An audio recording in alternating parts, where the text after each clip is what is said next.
Hello, everyone, and welcome back. Today we are looking at the Modular Taskforce Cruiser. So, this is also known as the Imperial Star Hauler and was a support vessel class built by the TAG Industries Shipyards Limited for the Dark Empire. These ships were functioned as generic frameworks on which mission function modules could be mounted and reconfigured as necessary.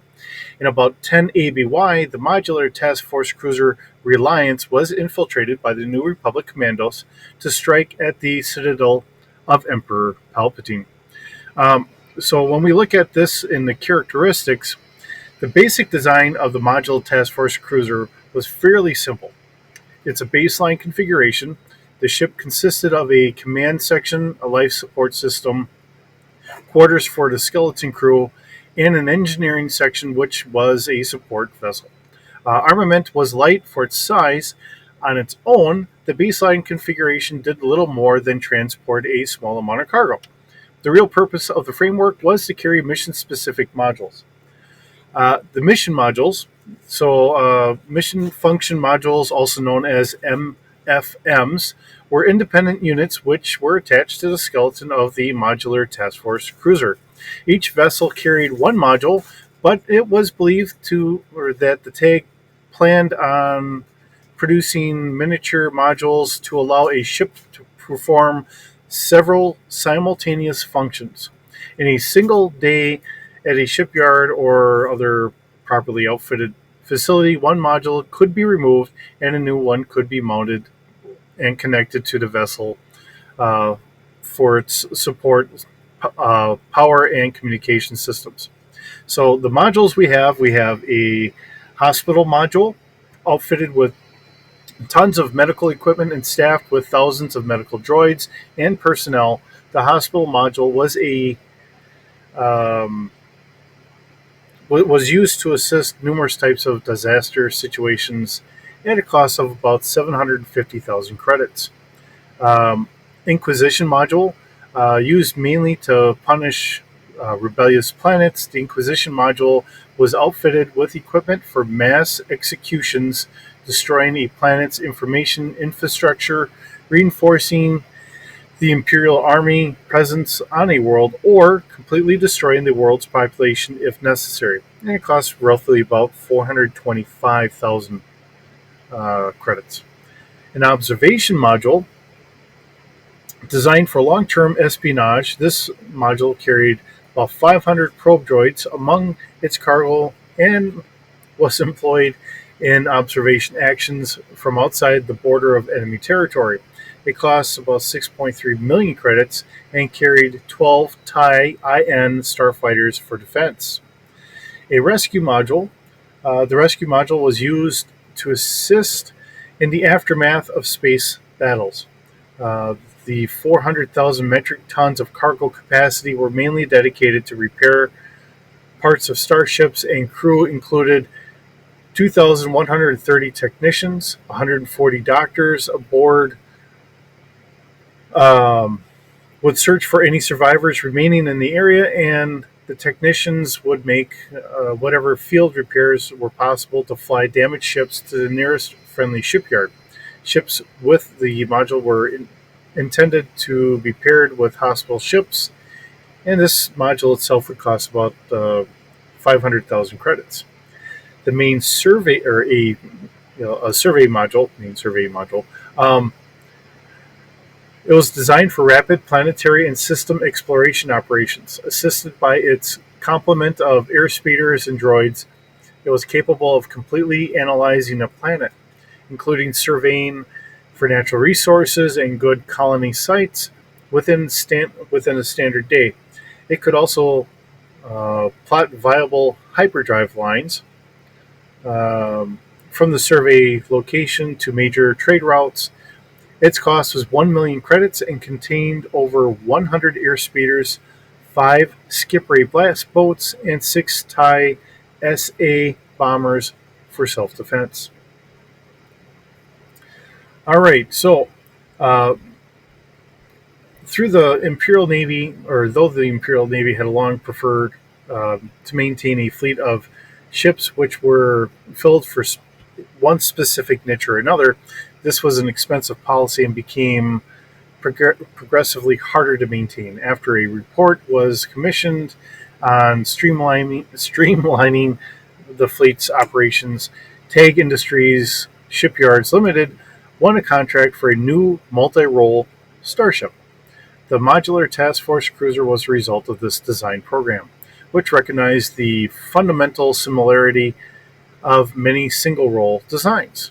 In 10 ABY, during the reign of the reborn Emperor Palpatine, at least one of the cruisers was stationed over the deep core planet of Biss and was later used by the Imperial forces under Supreme Commander Luke Skywalker. The Modular Task Force cruiser Reliance was employed by the or as a star hauler ferrying cargo into the Biss security zone.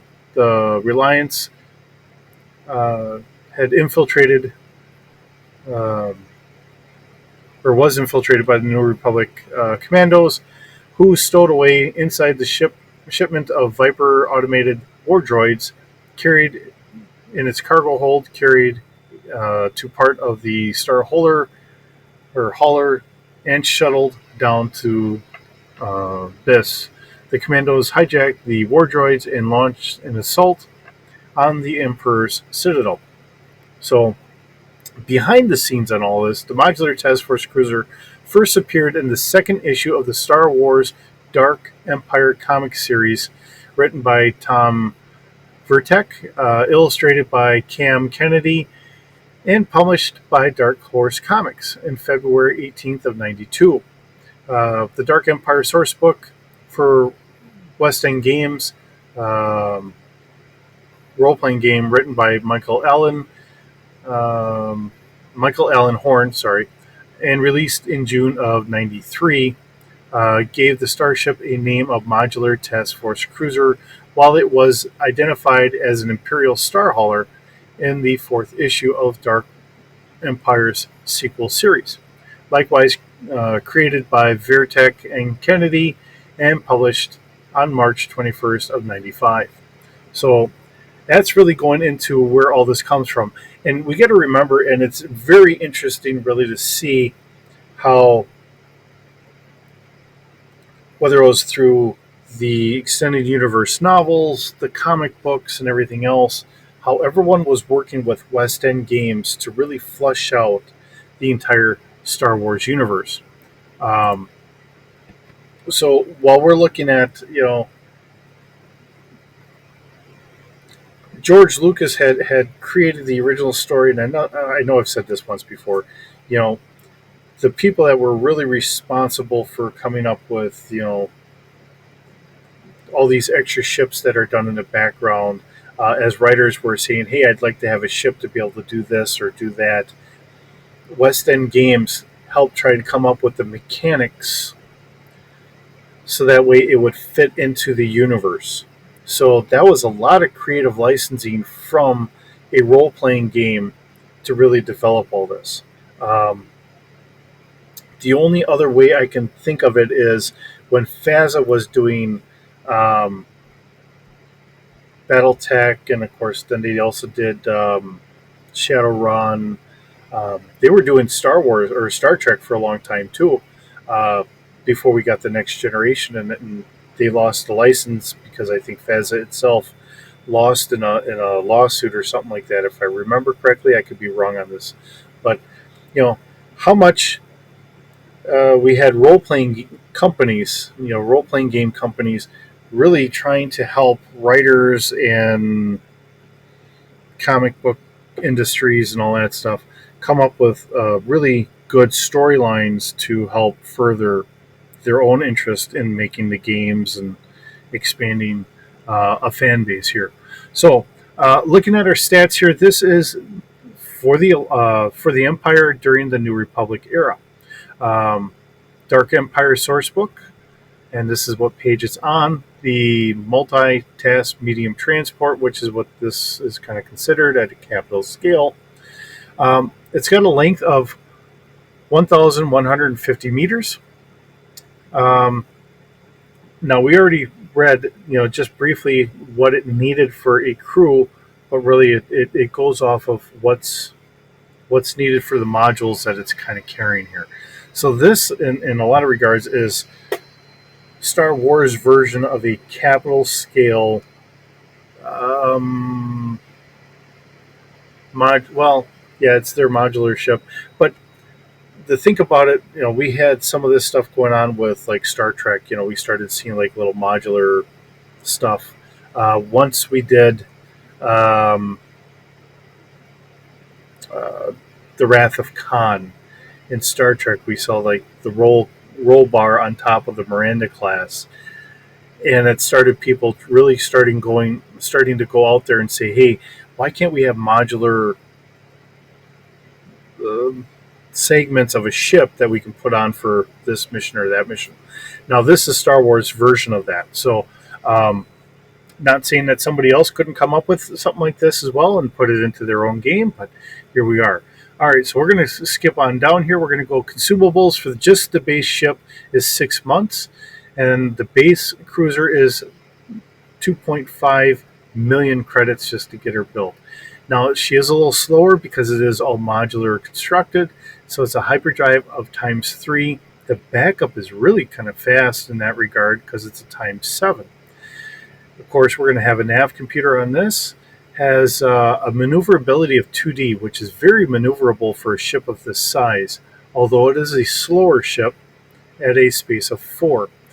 Apparently, it is meant to be able to go into an atmosphere, and we have a speed of 800 kilometers an hour.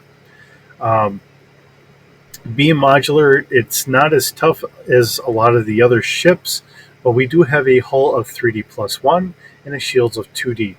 And if you really notice, these are more secondary line ships. These aren't frontline assault ships or whatever. So um, our standard sensor packet that we have is going to have passive sensors at 4 kilometers, active scan sensors at 7.5 kilometers. Our search is at 15 kilometers, and our focus is at 400 meters. And we're only looking at about 15 medium turbo lasers, 10 in the front, 5 in the back, with a crew of 2. And then, of course, this is a page number here because this went from one page to another. So let me kind of get that out of here. Okay. So fire control, we have 3D, which is really nice for our turbo lasers, and we have a damage of 5D. Now, once we start getting into this, because that's just a base ship, now we start looking at our modules. So we have a hospital module, which requires a crew of 225 doctors, 400 nurses, 1,500 emergency medical technicians, and 1,000 medical droids. Passengers, we can carry about 2,750 in Bacta tanks, 1,000 quarantine ward, and 19,600 patients. So this is a massive hospital ship. And it has enough cargo capacity for 5,000 metric tons. Now this itself is that 750,000 credits, if my mind can just get the words out correctly. All right, so that's what we have here. Now we have a survey module, which has about 2,000 scouts, 1,500 techs, and 5,000 droids. Now this is a million credit module. Has its own sensors. Passively, we can scan at 6 kilometers. Actively, we can scan at 8 kilometers. We can do a search at 17.5 kilometers, and we have a focus of 600 meters.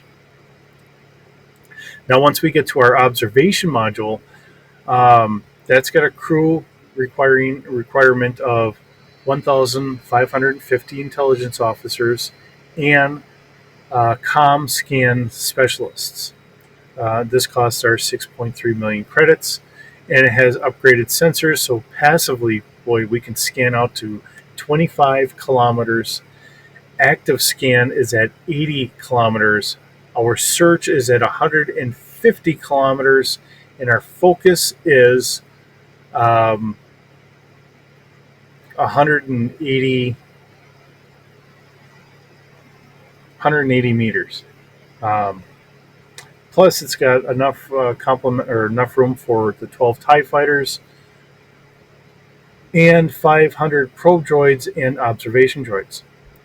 Then, last but not least, we have our rescue module, which we have a crew of 140 doctors, 2,130 techs. We have cargo capacity of um, 40,000 metric tons for different spare parts and everything else. This module itself is worth a half a million credits, plus whatever parts we're going to have in there. Um, and then we have our Inquisition.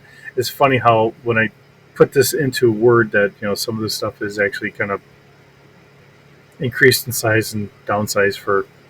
All right, now finally our last one, our Inquisition module, which this is a very nasty kind of module, something I don't think any planet wants to see brought into its orbit. Um, so we have 100 Inquisitors, 3,660 comp force observation staff, and 10,000 interrogation droids. This costs roughly about 425,000 credits.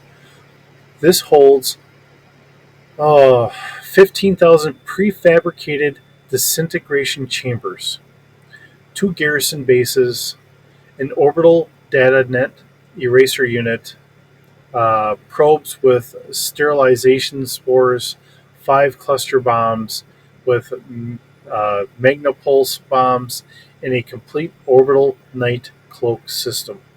Um, this really gets the Empire into its darkest form right there, the Inquisition module. Something that, you know, really when you see how the old, and I'll say it as the old Empire because, if you're in the book series and, you know, once they get away from Palpatine and then they become really a lot more respectable by a lot of people, it's just a change in ideology. Do you want more rules and regulations, or do you want to live in a very free society, but you have to accept all the dangers? And that's where the New Republic and the Empire has really kind of meshed together. They work hand in hand. They're willing to set aside their differences. It's just a difference in ideology, and people are free to go back and forth as long as you're following the rules of the land. Um, if you're in Imperial space, you have to follow by their rules. And of course, when you come into New Republic space, the rules are a little bit more lax, but there are still rules. There is still repercussions if you're violating the rules and all that stuff. But it is a interesting um, sense of how they're even willing to work back and forth between each other, even though that we may not like each other as much, but you know what, we can still work together and say, hey, this is my counterpart here compared to how I do things, and they do their things differently than I do, but it is still you know it's done in a more civil way than what we have had during the Star Wars movies and everything else. Okay, so this is the picture that we really had in the book for this. Honestly, we have a bunch of different ships being shown here. So I'm going to guess that what we're really looking at is this ship right here in the center. That is our modular cruiser. This is our skeletal structure. Here's our engine block. Here's our forefront. And then this is our module that fits in there.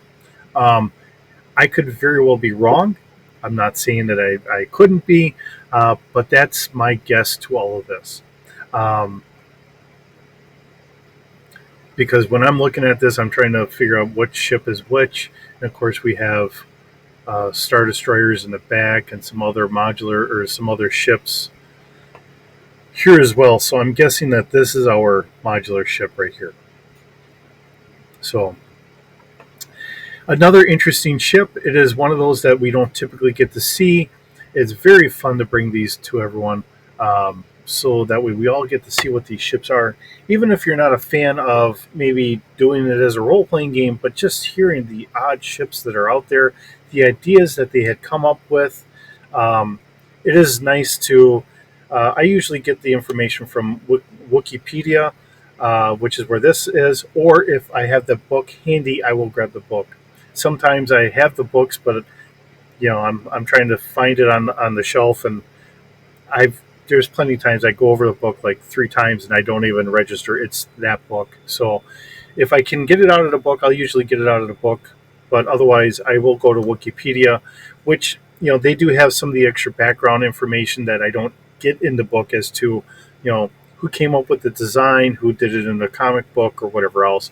I just get what they had written up for in the game. So uh, there is some contrast between the two of them. Um, if I can think about it in the future, and I never say I have a very large brain, um, what I should probably do is I should probably still bring up Wikipedia so that way we can get some of that background information as well as read it out of the book. Um, but, you know, when you don't even know what ships are even there to look up, it's kind of hard. And the fact that, now you can be driving along, you can have someone explain some of this stuff to you, even if it's someone like me, which I'm not the best reader in the world, um, and I'm just kind of going back and forth and picking a ship here and a ship there, and hopefully it's something that just sparks your imagination for Star Wars. Um, Now tomorrow we have the Acolyte start, whether you're for it or against it or anywhere in between. Um, I intend to try and do a little bit of a review on it. I tried to do that a little bit on some of the other Star Wars shows that have gone on. Um, I think I did a little bit of that for Fallout, but unfortunately I end up binge watching it, and then I'm trying to break down, or I have a hard time just saying, okay, well, this is this show or this episode, and I don't want to lead into other things or whatever. So we'll try and do this. I'm not the best at this. I hate reviewing things because I don't want to bash actors. Actors, whether they watch the shows, don't watch the shows, whatever. I think really a lot of that really comes down to who is your director. I think a good director should always tell them, hey, let's do this. Let's sit down so you have an idea, and then let's go from there. But that's neither here nor there. That should probably be a whole different video. We'll see you in the next video. Hope you have a wonderful day, and we'll see you then.